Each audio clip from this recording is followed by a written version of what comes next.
Hello, my name is Joe Rimelspach at Ohio State University, and for this week's turf tips, I'm mainly going to concentrate on two areas, just kind of an update of what we're seeing on the golf side and also on lawns as far as problems. Last week Todd mentioned about increased temperatures and rainfalls and the horrors of disease, and a lot of that has come true. There's been a lot of problems developed. A lot of areas have had excessive rain, and that creates many problems. As far as the state of Ohio, temperatures were running very high. I've heard places that have gotten several inches of rain to places that have gotten very little, inadequate amounts. So that's going to drive a lot of turf quality things and also disease pressure. This week the outlook looks good. Temperatures coming down a little bit.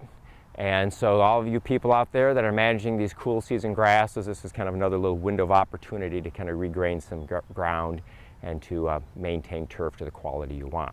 Okay, so on the golf side, several things I want to talk about.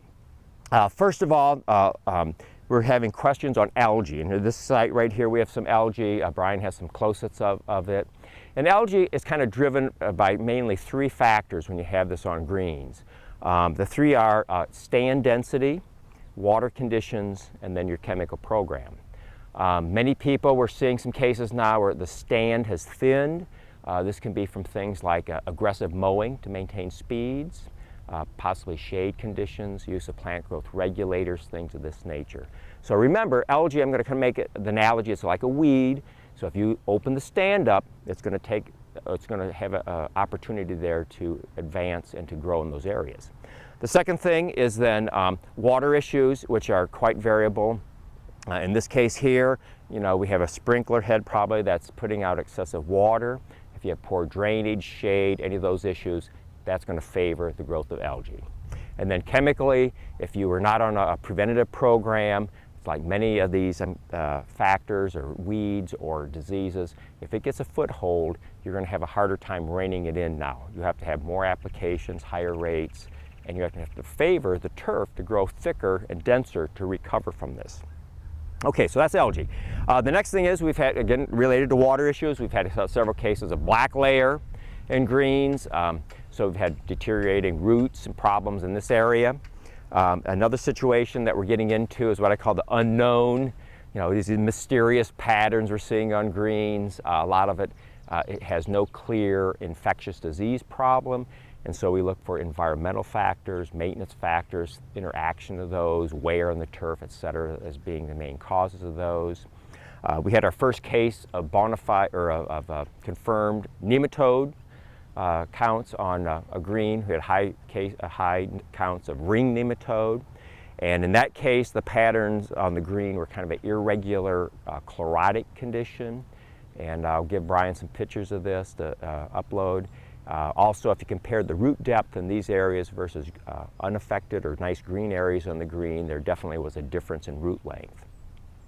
Another factor that you need to be aware of is anthracnose. With these high wet conditions, anthracnose can be prevalent, especially if you have some scalping from soft conditions. That oftentimes will open the door for anthracnose. And then the last thing I want to mention is from Dave Shetler, and speaking with him in Northeast Ohio, he's seen some unusual insect problems. I think there were some unusual crane fly feeding problems. So if you have questions on insect, please give Dave a call. He'll be happy to work with you. On the lawn side, of course, all lawn quality is kind of driven right this time of year by water. So if areas have gotten adequate water, lawns look great. If you're inadequate, they'll be brown. You'll be kind of disappointed in it. Disease-wise, we had our first confirmed case here in Columbus of rust on a ryegrass lawn.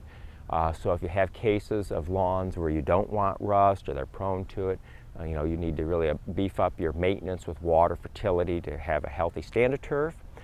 In the cases where you just can't have rust or you want to prevent it, right now a timely application of one of the fungicides would give you really a long period of suppression. Not total elimination, but suppression, so you can manage it that way.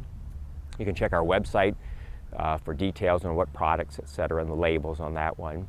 And then finally, with increased rainfall, if your areas are running wet, you will have, we've seen here at the Research Center, just a big bump in red thread reoccurrence and dollar spot. So you may have those diseases. So that's all we have for this week. So I want to wish you good luck. And if you have any questions, feel free to contact us at any time.